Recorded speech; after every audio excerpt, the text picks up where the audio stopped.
Oke, Anda pasti bingung kenapa terputus. Jadi karena videonya terlalu panjang, jadi saya putus jadi dua. Tapi memang memutusnya harus di situ karena sangat tanggung ya. Jadi memang harus di situ. Saya ulangi. Jadi tadi ya kita sudah tahu kalau Anda lihat video sebelumnya, Anda akan dapat bahwa delta x double aksen atau beda jarak yang diukur oleh pesawat shuttle itu sebanding dengan sepergama. Sepergama itu artinya dia sebanding dengan akar 1 minus Vs kuadrat per C kuadrat. Ya, C kuadrat. Artinya dia sebanding dengan 1 minus Vs kuadrat sebenarnya ya. Artinya kalau tadi kita lihat di jawaban yang A, Vs itu yang paling besar itu dimiliki oleh nomor 3, yang paling kecil dimiliki oleh nomor 4. Tapi kalau di sini semakin besar Vs, maka pengurangannya makin besar sehingga akarnya akan makin kecil.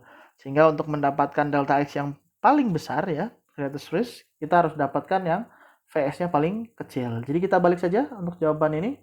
Kita akan dapatkan jawabannya adalah yang pertama yang paling besar dulu adalah 4. Dia akan lebih besar dibanding 1 dengan 2. Tapi dia lebih besar daripada 3. Oke, semoga tidak bingung.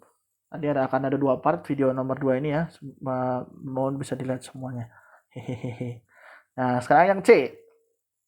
Ya, sekarang kita lanjutkan yang C.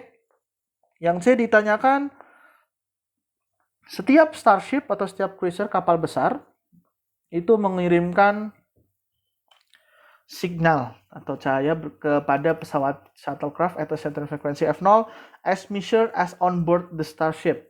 Jadi diukurnya oleh orang yang ada dalam starship. Artinya F0 itu adalah diukur proper. Diukur oleh pengamat orang proper ya. Proper, aduh saya nulisnya nggak bagus, mohon maaf.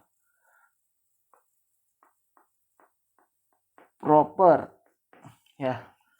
Yang ditanyakan rank the shuttlecraft according to the frequency they detect greatest first. Jadi ada pilot dari shuttle-nya, mereka akan mengukur frekuensi yang berbeda. Karena sekali lagi kita lihat pesawat bergerak dengan kecepatan Vs aksen. Jadi ada di soal. Nah, dari persamaan relativistik Doppler effect, ya dari persamaan Doppler effect, ya persamaan Doppler effect, saya nggak akan turunkan dari mana. Dia akan dapat jika F yang non proper itu akan sebanding sama dengan F0 akar 1 minus beta per 1 plus beta. Jika Anda ingin tahu ini dapat dari mana, Anda bisa lihat di Wiley Plus Anda bisa lihat di buku manapun, Anda bisa lihat di video manapun bagaimana cara penurunannya.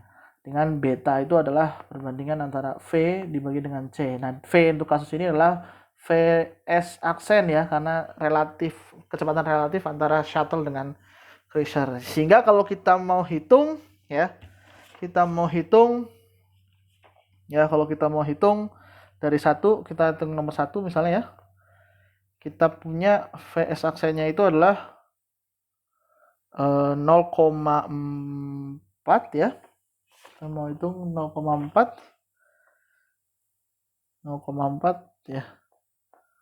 0,4 C. Sehingga kalau kita hitung betanya itu adalah 0,4. Sehingga kalau kita hitung F itu akan sama dengan F0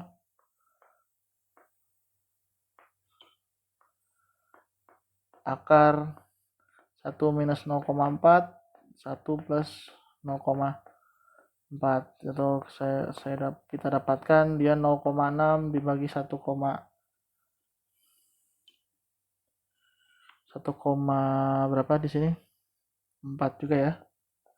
Nah, jadi kalau kita hitung bersama-sama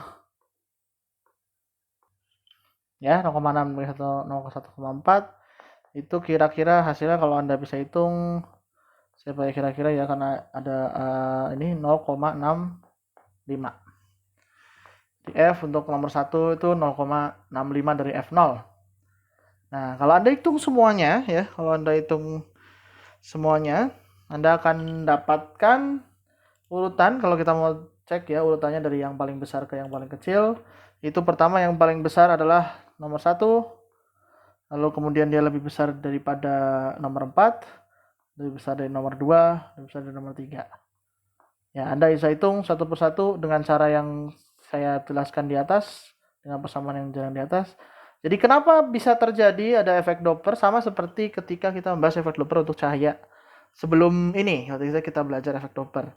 Jadi karena ada pengamat dengan sumber itu bergerak relatif, maka itu akan membuat panjang gelombang atau frekuensi dari panjang gelombang dan frekuensi kan saling berhubungan ya. Panjang gelombang yang diterima oleh pengamat itu akan mengalami perbedaan pengukuran. Karena ada perbedaan pengukuran, maka seolah-olah besaran yang dibahas berbeda. Oke, semoga semuanya bisa dipahami. Ini cukup panjang. Terima kasih. Ciao.